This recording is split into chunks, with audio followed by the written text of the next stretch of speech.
Imagine o dia que deveria ser o mais feliz da sua vida, o primeiro aniversário do seu filho, transformado em um pesadelo público e cruel. O que acontece quando uma mentira deslavada encontra ouvidos dispostos a acreditar no pior de você?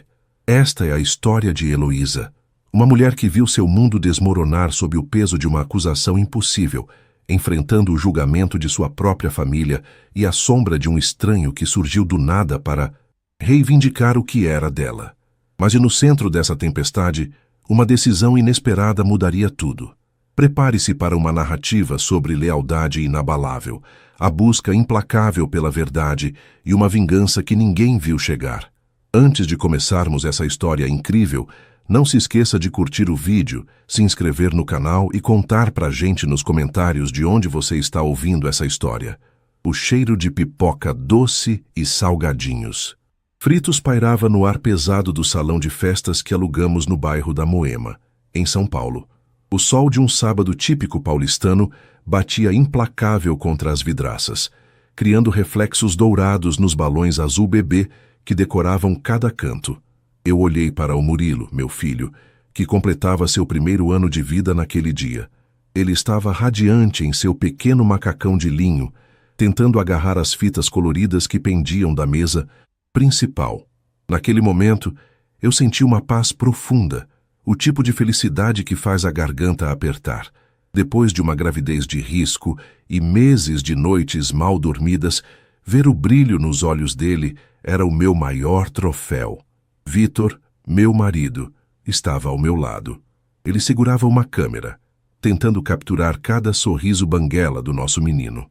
Vitor sempre foi o porto seguro, o homem que segurou minha mão durante as contrações e que nunca duvidou do nosso amor. Ele sorriu para mim, um sorriso que iluminava seu rosto cansado pelo trabalho excessivo na construtora. E por um segundo, achei que nada no mundo poderia quebrar aquela redoma de perfeição que havíamos construído. A música infantil tocava baixo ao fundo, misturando-se ao burburinho dos convidados, cerca de 50 pessoas entre amigos íntimos e familiares que ocupavam as mesas forradas com toalhas de cetim. Ele... "É a sua cara, Zelô", comentou minha sogra, Dona Odete, aproximando-se com aquele olhar crítico que ela nunca conseguia esconder totalmente. Ela ajeitou o colar de pérolas e olhou para o Murilo. Mas os olhos, esses olhos castanhos bem claros, não parecem com ninguém da nossa família. Às vezes eu me pergunto de onde veio esse traço. Eu respirei fundo, sentindo a pontada de veneno que sempre vinha nas falas de Odete.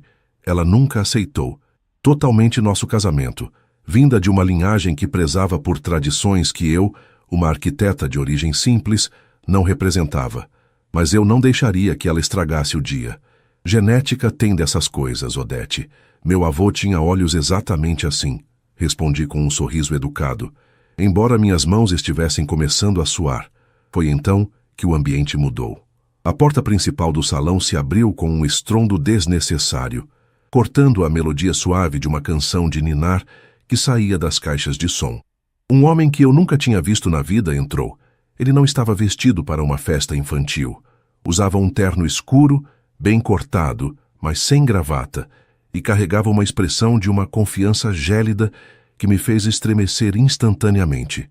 Ele caminhou com passos firmes, ignorando o garçom que tentava oferecer uma bandeja de canapés, e parou exatamente no centro do salão, sob o lustre de cristal.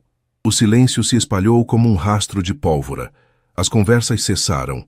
Os talheres pararam de bater nos pratos de porcelana.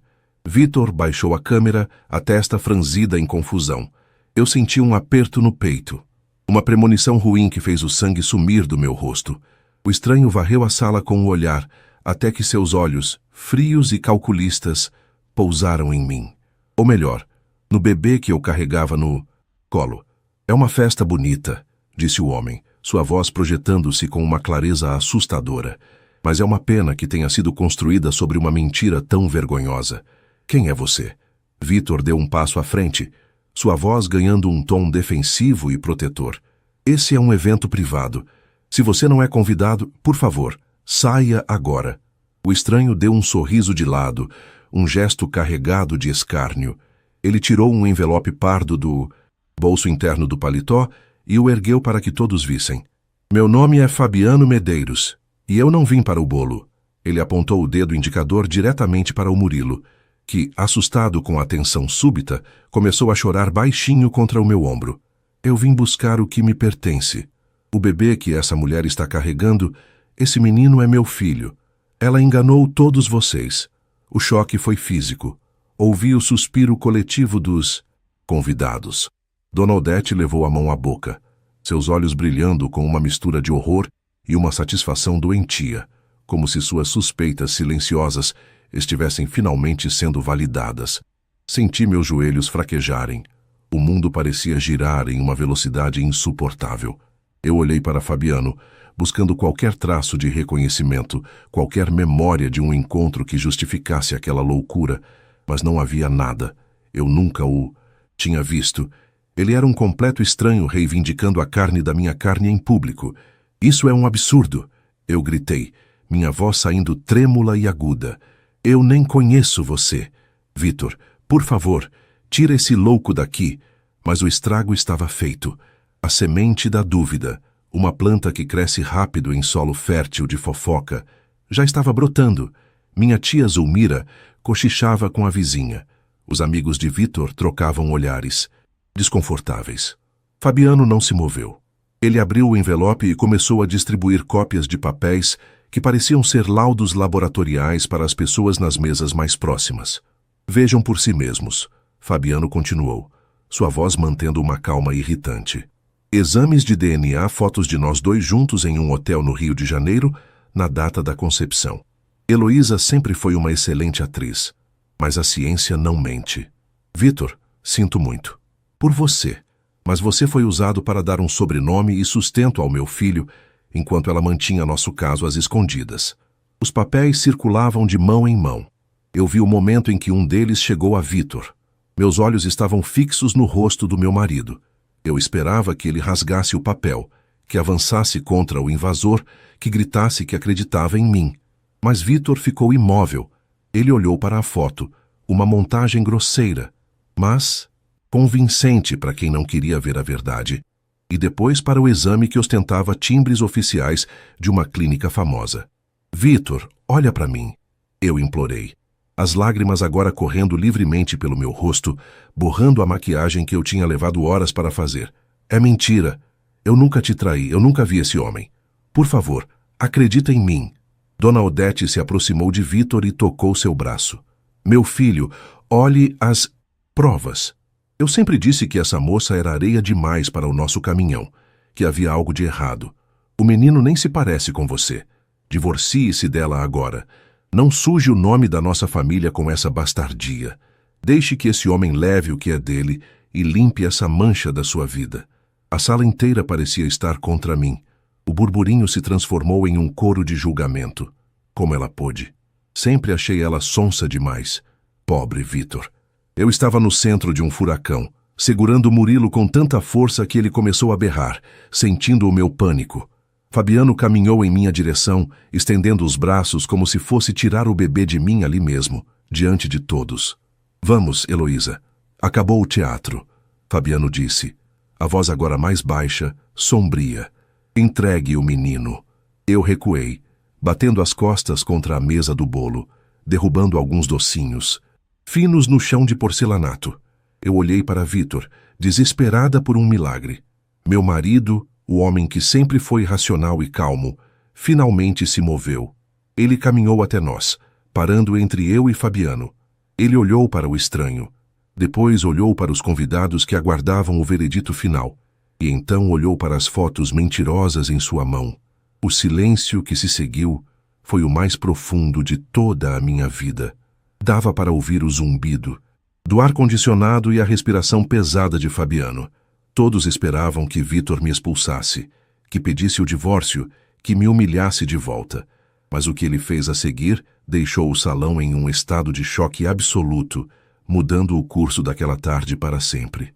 O silêncio que se seguiu à acusação de Fabiano Medeiros era tão denso que eu podia ouvir o tic-tac frenético do relógio de parede na cozinha do salão, um som metálico que parecia martelar diretamente no meu crânio. Murilo, Sentindo a rigidez do meu corpo e o pânico que emanava de mim, soluçava contra o meu pescoço, e suas lágrimas molhavam a gola do meu vestido de seda verde esmeralda. Eu olhava para os rostos ao redor e via apenas máscaras de julgamento. Amigos de longa data, pessoas que viram meu crescimento profissional e pessoal, agora desviavam o olhar ou sussurravam por trás das mãos, como se a minha simples presença fosse subitamente contagiosa. Vítor segurava aquele papel com uma força tamanha que os nós de seus dedos estavam brancos, quase da cor das toalhas de mesa. Ele olhou para a foto granulada, uma imagem onde uma mulher que se parecia comigo, de costas, entrava em um hotel de luxo no Rio de Janeiro ao lado de Fabiano. Era uma montagem bem feita, eu sabia, mas para quem já nutria desconfianças, como minha sogra Odete, era a sentença de morte da minha reputação. O perfume de lírios que decorava o salão, antes tão doce e festivo, agora me dava náuseas, misturado ao cheiro de suor frio e ao ranço da traição social.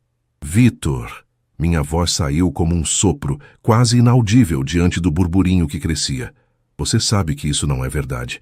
Você estava comigo em cada exame, em cada ultrassom. Minha sogra deu um passo à frente, o rosto vincado por uma expressão de triunfo cruel que ela tentava disfarçar sob uma fachada de mãe protetora. Os exames podem ser fraudados, Heloísa. E as fotos? E a semelhança? Ela apontou para o Murilo. Olhe para esse homem, Vítor.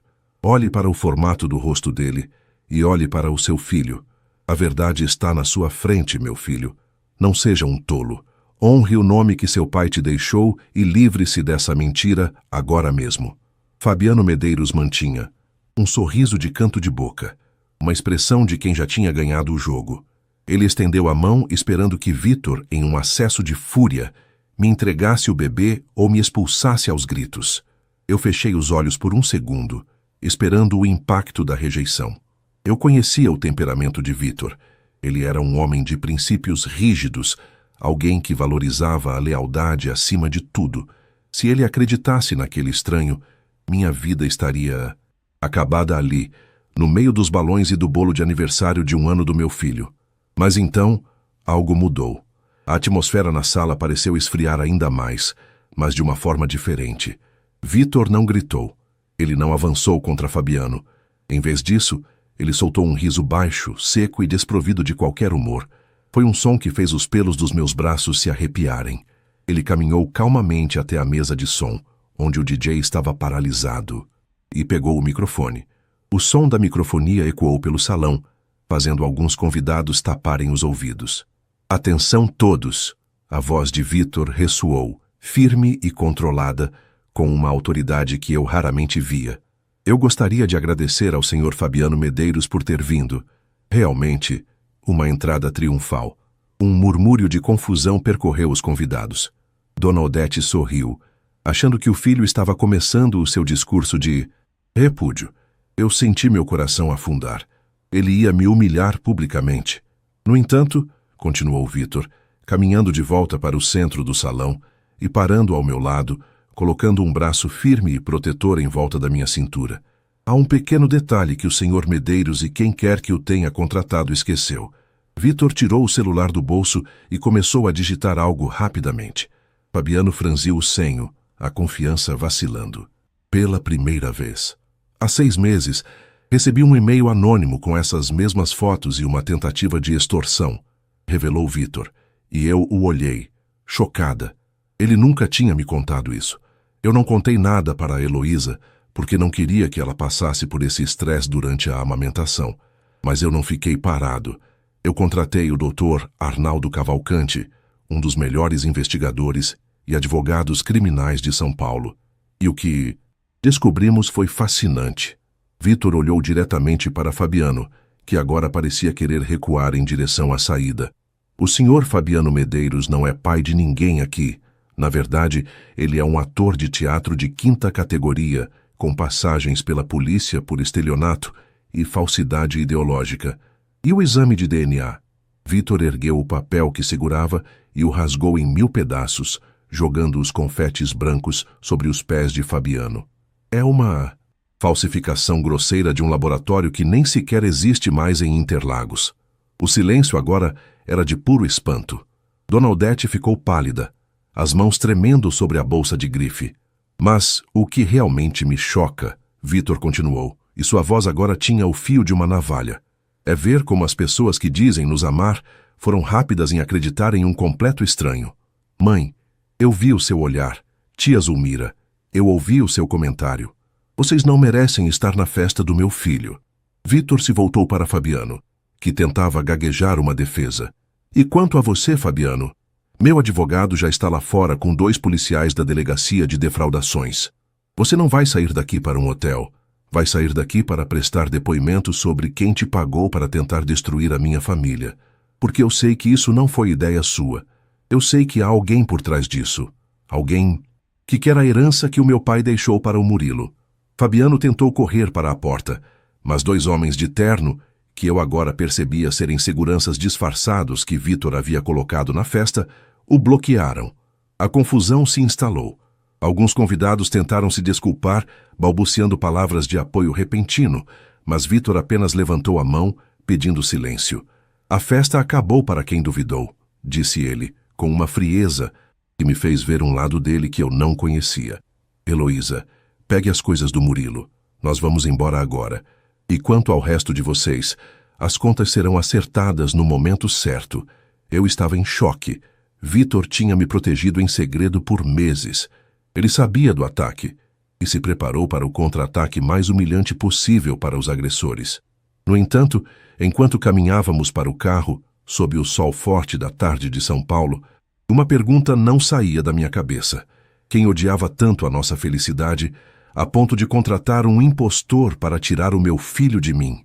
E o mais importante, como Vitor sabia tanto sem que eu percebesse?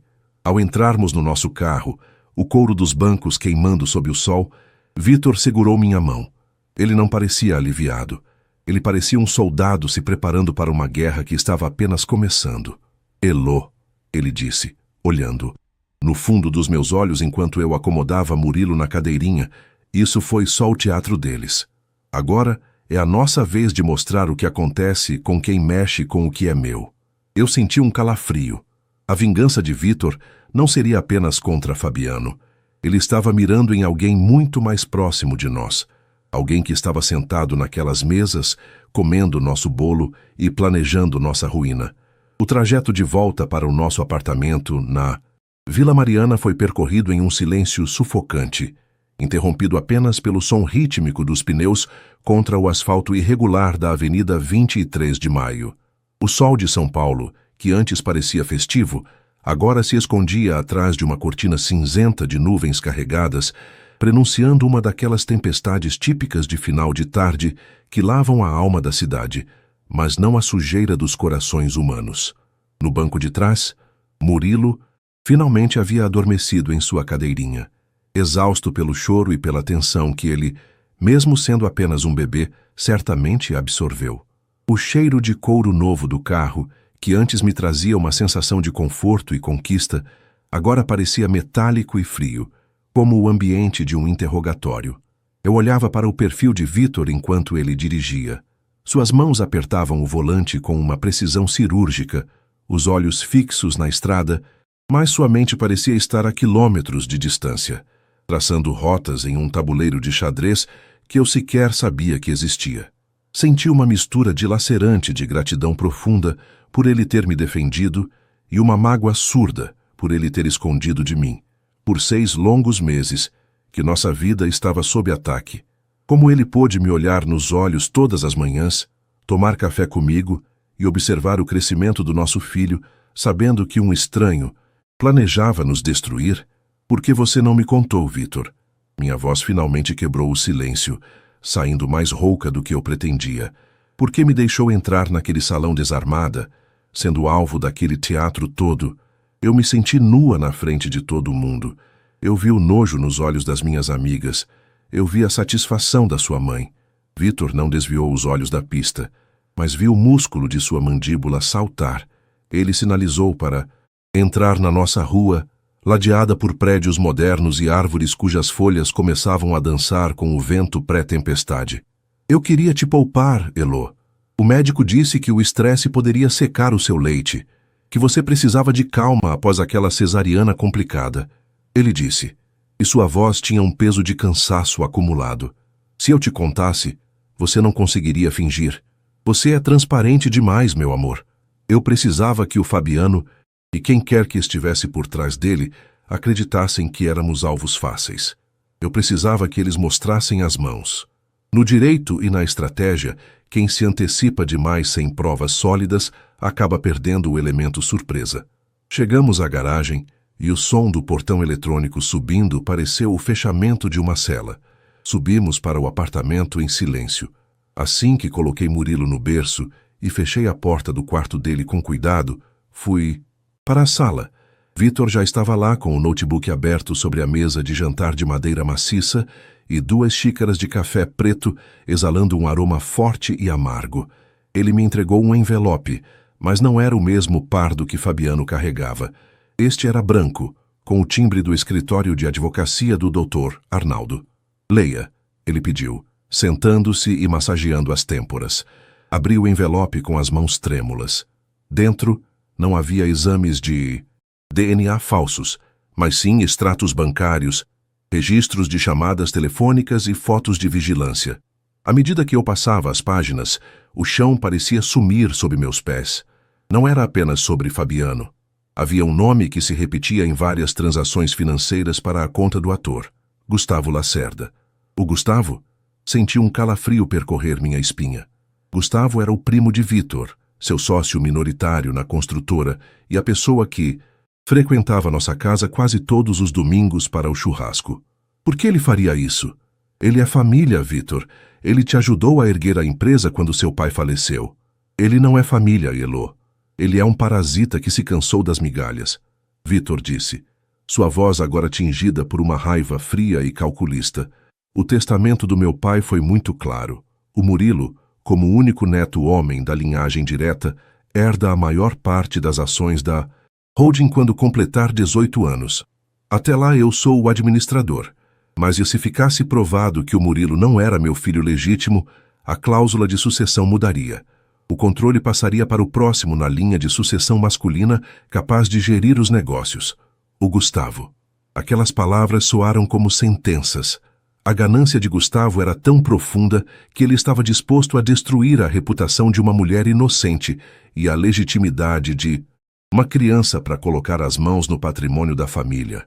Comecei a ligar os pontos. Os comentários inocentes de Gustavo sobre a aparência do Murilo, as perguntas sobre minhas viagens de trabalho ao Rio de Janeiro no ano anterior, tudo fora planejado minuciosamente para plantar a semente da dúvida, preparando o terreno para a entrada triunfal de Fabiano.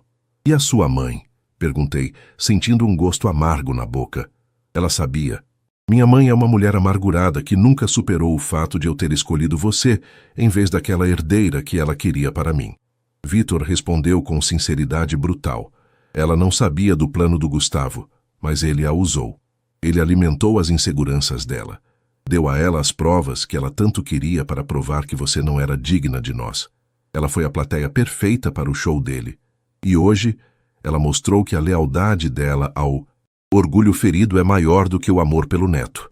Eu caminhei até a janela da sala, observando a chuva que agora caía torrencialmente sobre São Paulo, transformando as luzes dos carros em borrões coloridos no asfalto molhado. Eu sentia uma tristeza infinita, mas algo novo estava nascendo dentro de mim, uma fúria gélida e focada. Eu não era mais a Heloísa vulnerável que chorava no salão de festas. Eu era uma mãe que teve a honra manchada por causa de dinheiro. O que vamos fazer agora? Perguntei, virando-me para Vitor. Você disse que as contas seriam acertadas. Como? Vitor deu um sorriso pequeno, mas que não chegava aos olhos. Ele parecia um predador que acabara de encurralar sua presa. O Gustavo acha que o plano dele fracassou apenas porque eu desmascarei o Fabiano. Ele acredita que eu ainda confio nele, que acho que ele foi apenas mais um enganado. Ele me ligou, agora há pouco, fingindo estar indignado com a audácia do ator. Ele não sabe que eu tenho os rastros do dinheiro dele. Amanhã teremos uma reunião de emergência na sede da construtora na Faria Lima. Ele acha que vamos discutir como limpar a imagem da empresa após o escândalo.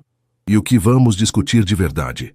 Meus dedos se fecharam em volta da xícara de café, sentindo o calor do líquido. Vamos discutir a saída dele da sociedade. Mas não será uma saída amigável. Eu vou dar a ele uma escolha.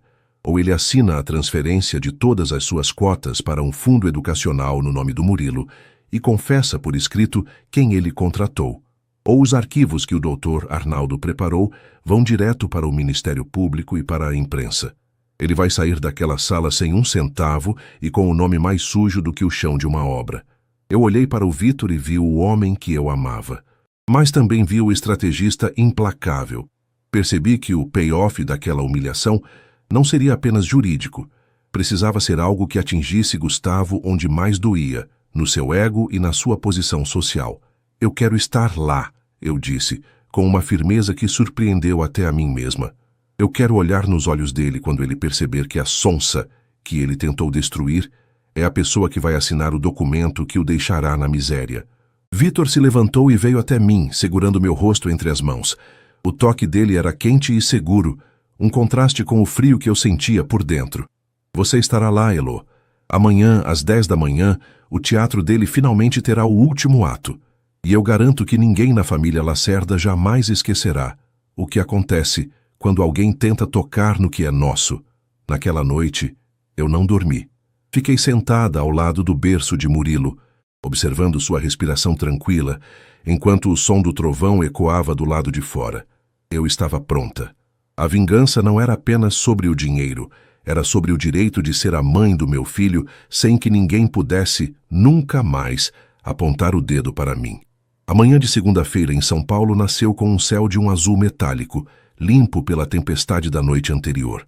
O ar estava fresco, mas o asfalto da Avenida Faria Lima já começava a emanar aquele calor vibrante e frenético, típico do coração financeiro da América Latina.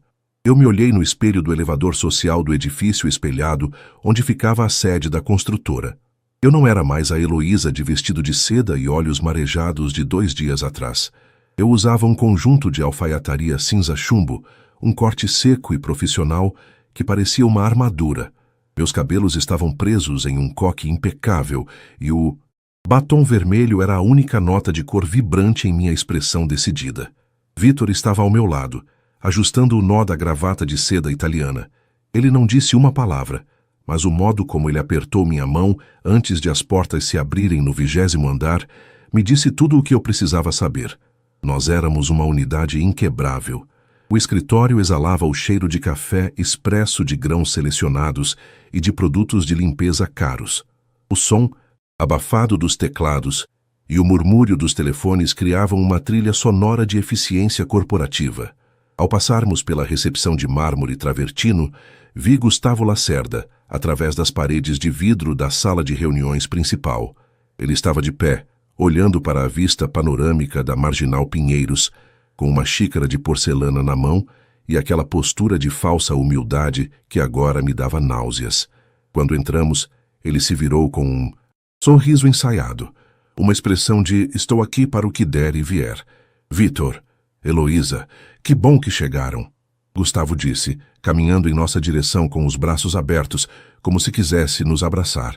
Eu passei o final de semana sem dormir, pensando naquela cena horrorosa no aniversário do Murilo. Que audácia daquele sujeito! Eu já liguei para alguns contatos na polícia para garantir que esse Fabiano apodreça na cadeia. Como? Você está, Helô. Deve ter sido um trauma terrível para uma mãe. Eu não retribuí o sorriso. Apenas me sentei na cadeira de couro giratória, sentindo a frieza do material contra minhas costas.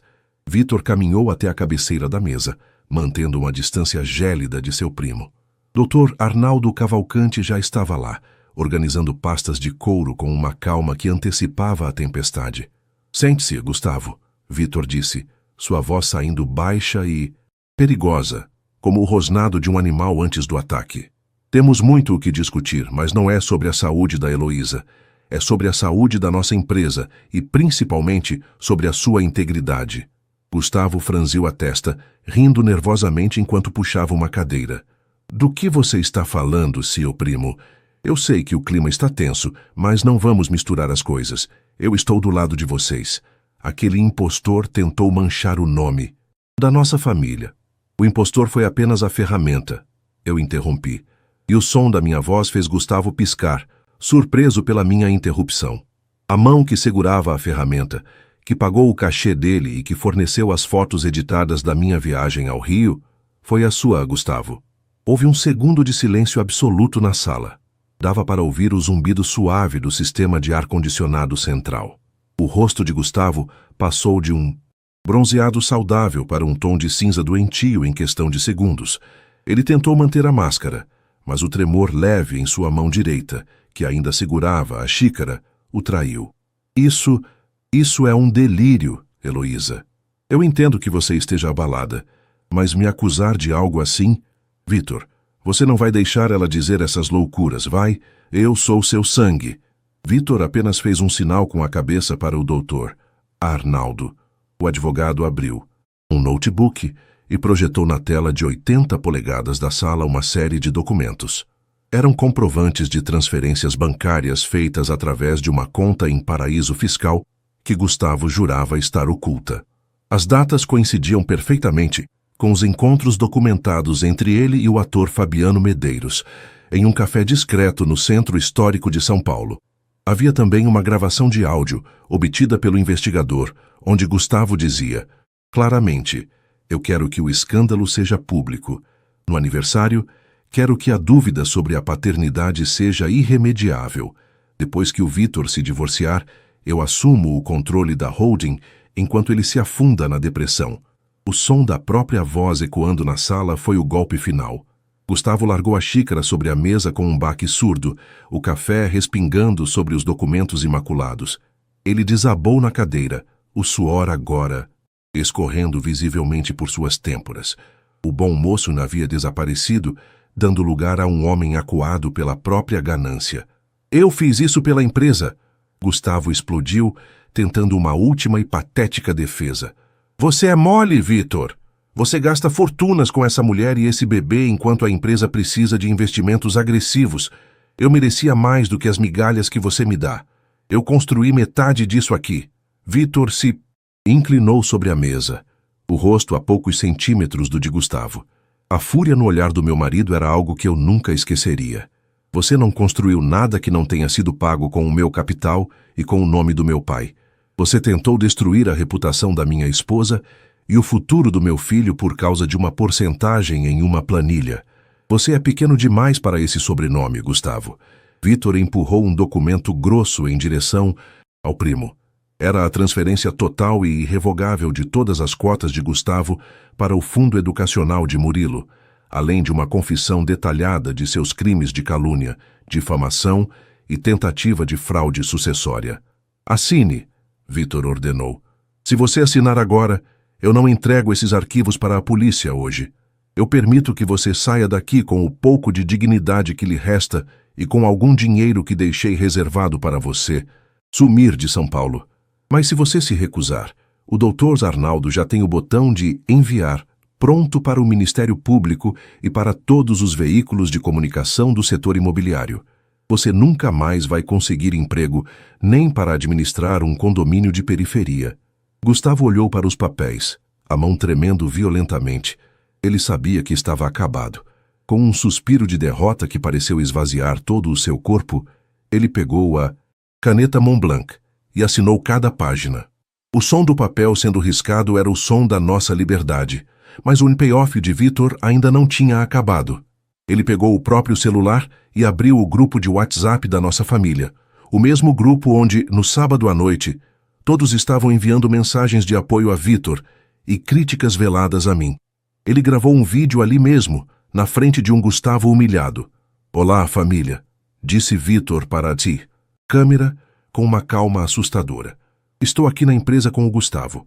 Ele acabou de confessar que foi o mentor de toda aquela mentira no aniversário do Murilo. Ele pagou o ator, forjou os documentos e tentou nos destruir por ganância.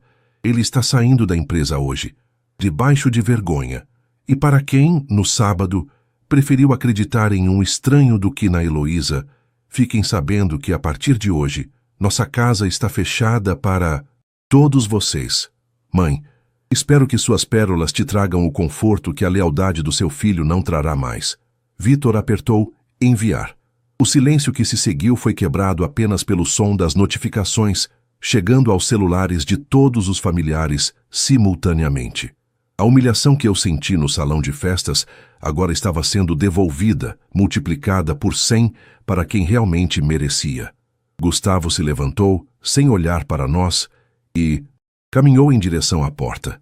Ele parecia ter envelhecido 10 anos em 1 hora. Quando ele passou por mim, eu disse apenas uma coisa, sem raiva, apenas com a frieza da verdade. Nunca subestime uma mãe que protege o seu ninho, Gustavo. Você perdeu tudo porque achou que eu era o elo fraco. Ele saiu da sala sem dizer nada. Vitor veio até mim e me abraçou. Eu encostei a cabeça em seu ombro, sentindo finalmente o peso do mundo saindo das minhas costas. A vingança estava completa, não com sangue, mas com a verdade e com a justiça poética de tirar de um homem ganancioso exatamente aquilo que ele mais amava, o seu status. Saímos do prédio e o sol de São Paulo parecia mais brilhante do que nunca. Fomos para casa buscar o Murilo.